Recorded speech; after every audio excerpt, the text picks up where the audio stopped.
众朋友，大家早安！继续带您关心在欧美股市最新的收盘变化。美国在数据显示，国内的私营部门那么就业是稳健的增长，而服务业活动也出现了成长。我们看到美股在指数的部分三大指数都出现了涨跌的互见。不过道琼斯再创下新高，那中场是收高了97点，涨幅是0.29%。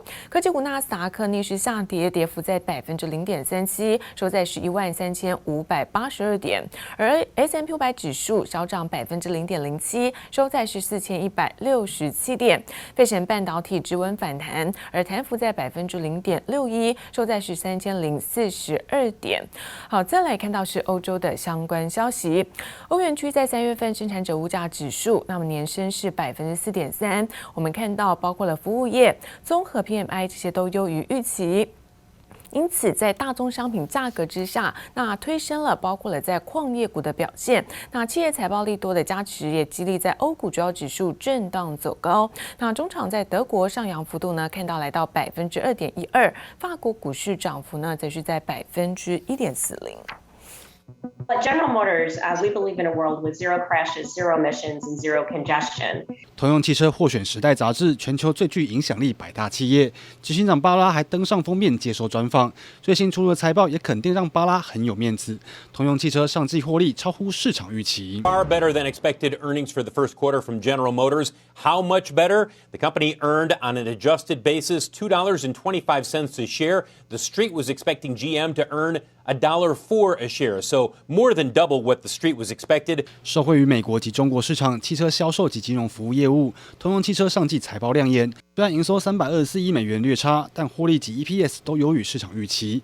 就算全球面临晶片短缺问题，通用汽车也已经做好对策。Here's what they're doing strategy-wise. They're focusing on making higher margin cars so that they are sort of deploying the supply they do have of chips into their most profitable area. 尽管受到晶片缺货冲击，通用暂时关闭部分工厂以及停产，预估获利将损失15至20亿美元，但仍乐观看待上半年持续维持强势表现，更有信心晶片问题能逐步缓解，因此维持全年猜测不变。Months, an increase of 742,000 in the month of April. There was also an upward revision to the March number to 565,000. It was a little bit, that 742 was a little below estimates. 美国公布俗称小非农的 ADP 私人企业新增就业74.2万人，虽然差于市场预期，但创下7个月以来新高。随着美国经济逐渐复苏，周五将公布的4月非农就业数据，渣打预估可能高达150万人，爆炸性的数字更引起市场高度关注。记者邓邦万综合报道。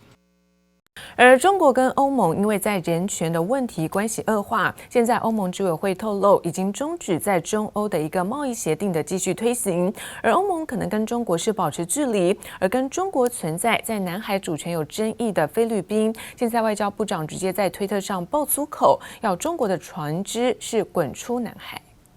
Unidentified foreign vessel at Sabina Shoal. You are within Philippine Exclusive Economic Zone. You are requested to provide the following: name of vessel, intention. 菲律宾官方最新公布驱离中国民兵船的画面，向外界宣示持续捍卫南海主权。菲律宾外长陆星前2天也才在推特上爆粗口，要中国船滚开，别再滞留南海。但随即遭中国外交部反击，要菲律宾外长注意礼貌，甚至搬出总统杜特地强调两国关系友好。I never in my campaign as president promised the people that I would retake the West Philippine Sea. I did not promise that I would pressure China. 无意在南海议题上挑战中国，杜特地还力挺中国疫苗，感谢中国提供协助。中国与菲律宾暂时维持和平关系，但与欧盟的关系也平地声波。欧盟执委会透露，已经终止推动中欧贸易协定。Now, the European Commission Vice President said that the current state of relations between Brussels and Beijing was not conducive for ratification of the deal, which is known as the EU-China Comprehensive Agreement on Investment. 因为人权问题杠上，欧盟与中国互相祭出制裁，欧盟更不惜放弃谈了7年才刚刚敲定的中欧贸协，加上在美国大力鼓吹下，包括 G7 外长峰会也一致抗中，西方国家组成抗中联盟态势明显，唯独五眼联盟内部却出现不同的声音。As a significant power, the way that China treats its partners is important for us, and we will continue to promote the things that we believe in. and support the rules-based system that underpins our collective well-being. 身为五眼联盟的成员，纽西兰多次拒绝直接批评中国，就算面对其他成员国压力，还是坚持走自己的路。BBC 分析指出，中国是纽西兰最大出口国，而且中澳关系恶化，纽西兰能坐享渔翁之利，因此对中国态度保守，恐怕让五眼联盟只能停留在情报交换，而无法进一步形成外交平台，发挥更大的影响力。记者林柏林执行综合报道。受惠于在网通晶片的需求畅旺，看到网通的 IC 设计大厂瑞昱在昨天举办了一个法说会，公布了第一季的财报，不但获利来到是30.55亿元，连续4季改写新纪录，而 EPS 更是大赚了5.98元。而展望未来，瑞昱表示，虽然说审慎乐观，但是产能依旧不足，必须密切跟供应商还有客户面对涨价变化。WiFi 6和 WiFi 5的晶片放到电视上比一比，从画面像素到播放流畅度 ，WiFi 6都略胜一筹。加上远距商机的应用，都让网通 IC 厂瑞昱4月最新公布的营收达78.12亿元，年增41.18%，创下同期新高。第一季财报同样缴出好成绩，获利为30.55亿元，年增87.31%，连4季改写新纪录 ，EPS 大赚5.98元。展望第二季，瑞昱抱持审慎正向，但在供应链短缺下，恐怕会拉平下半年的旺季效应。今年整年的情况，大家大概看起来比较不会有明显的所谓旺季这种季节性的变化。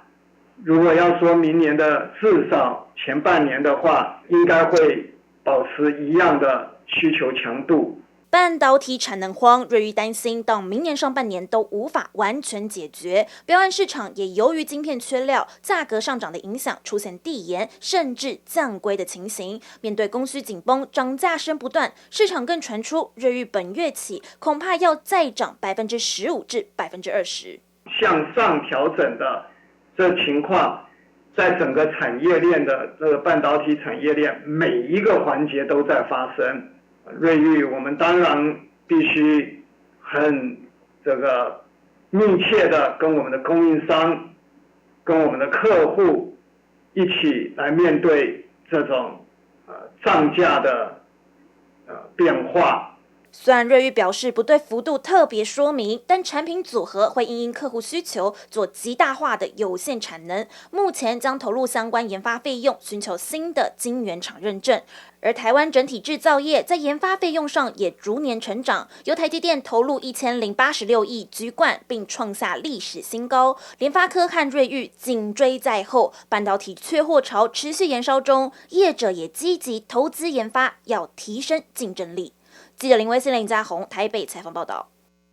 而今年4月初，鸿海集团的创办人郭台铭砸下了50亿元的台币，那么入股台康生技，取得是18.56%的股权，那么也成为了最大的股东。现在就有知情人士透露，郭台铭呢把生技当作是他从鸿海退休之后的第2次的一个创业，也期盼要打造出生技帝国。台湾的生技产业也像明日的这个台积电一样，一定绽放光芒。鸿海创办人郭台铭大力看好生技产业将会是台湾重要的明日之星，他自己更是在4月初砸下50亿元入股台康生技，取得了18.56%的股权。现在有知情人士透露，郭台铭是生技产业为他鸿海退休之后的2次创业，打算要打造出下一个生技帝国。生物相似药在未来的成长速度是最快的。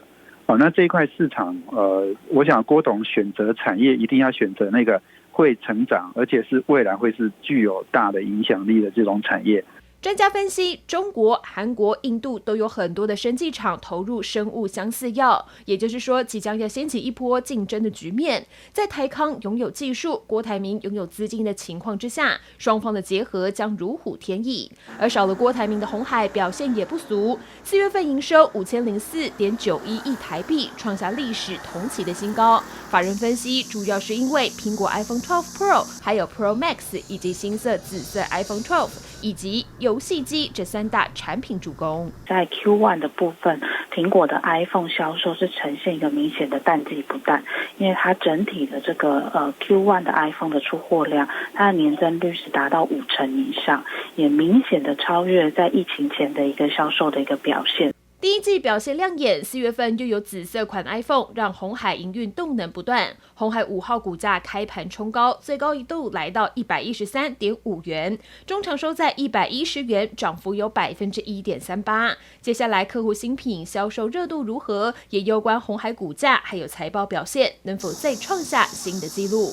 记者林思雨、林秋强台北报道。而国内老牌的轮胎厂泰丰在去年改选董监事，就爆发了经营权之争。南港轮胎强势买股，不过公司派最后呢是大获全胜。而经过1年再度出招，昨天南港轮胎代表他们率领小股东到台北地检署按铃，也控告公司派篡改股东提案。泰丰轮胎现在的董事主任就是小张主任。小股东表态要捉蟑螂，连2天登报纸头版，公开信指控泰丰土地出售黑箱，揭露公司近5年亏损半个资本额。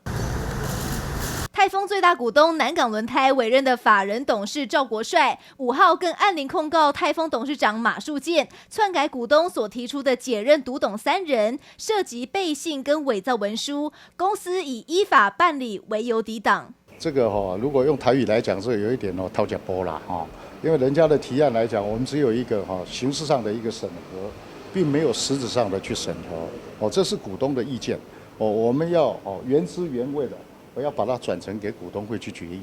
南港至今握有泰丰约2成持股，唯一的市场派董事赵国帅也被提出解任，让他气得跳脚。是我们呢愿意有诚心。